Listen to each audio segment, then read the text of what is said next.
namoonni baay'een tokko mootu akkamitti sagalee muuziqaa jalaa balleessinee kirarii qofatti deebifnaa jedhee yaada.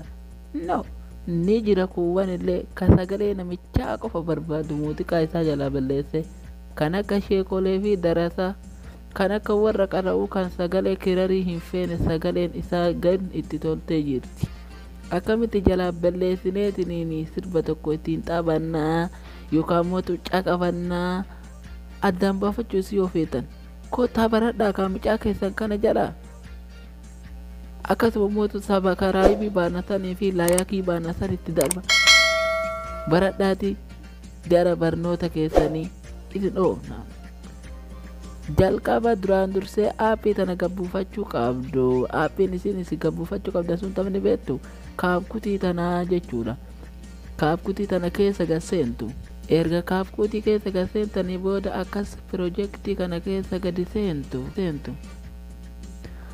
Eegas booda mootu muuziqaa barbaadan muuziqaa sagalee isaa jalaa balleessuu barbaadan tokko jechuudha. Fakkeenyaaf ani yoosa nama kana fudhaa ati gootanii gabbootu.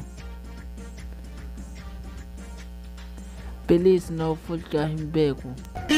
Eegas booda yoo muuziqaa keessaa cirtee muuziqaa cinaa isii qofa itti fayyadamu feete gidee takkatti bakkee bal'aa jalaa qal'aa dheeraa kana gattuitu. Eegas booda bakkee kana xuwixaniitiniin murtu. Kun amma asii fi asitti addaan muramee jira. Yoo dileetii tana xuwixxe asii achitti ni dileetama. Asii asitti ni hafa. Akka asii asitti hin dileetamne yoo gochuu barbaadde adii kana asirratti deebite dileetii xuwixaa badee jedhama. Eegas booda ammas marra takkatti bakkicha kana gattuita. Eega akka gattuita booda akkana mallattoo akkanaa kanneen sii baasa. Eegas booda ni harkiftaa bakkee kana dhuftaa jechuudha. Waan xiyya ofirraa qabdu kana bilii ingiliiziin beeku silaasiif hima. Islaayitii moo maal baay'ikii jedha maaliin hin beeku biliin of olchi. As kana gattuitaa jechuudha. Yoo kana gattuite mootu kuni sagalee namichaa qofatti deebisa. Kuni muuziqaa qofatti deebisa sagalee namichaa jalaa balleesse. Ka sagalee namichaa jalaa balleessu kana laaluuf irra gattuita. Haga inni asirraa lakkaa'ee 100 galutti ni eeggataa jechuudha. Kuloolaan 100 galee jiraa jechuudha.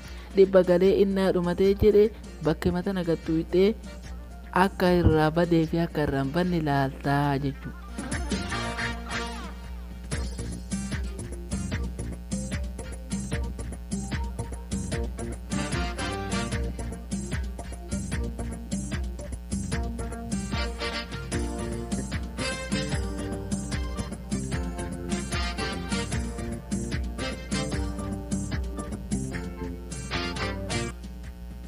Amma sitti tolee jira jalaa bade moo bannere kootuutii baradhuu waan xiqqoo akkana tana falmataan showwisi barsiifti.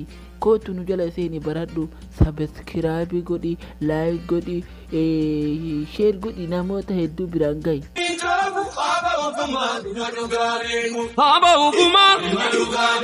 Haba hukumaa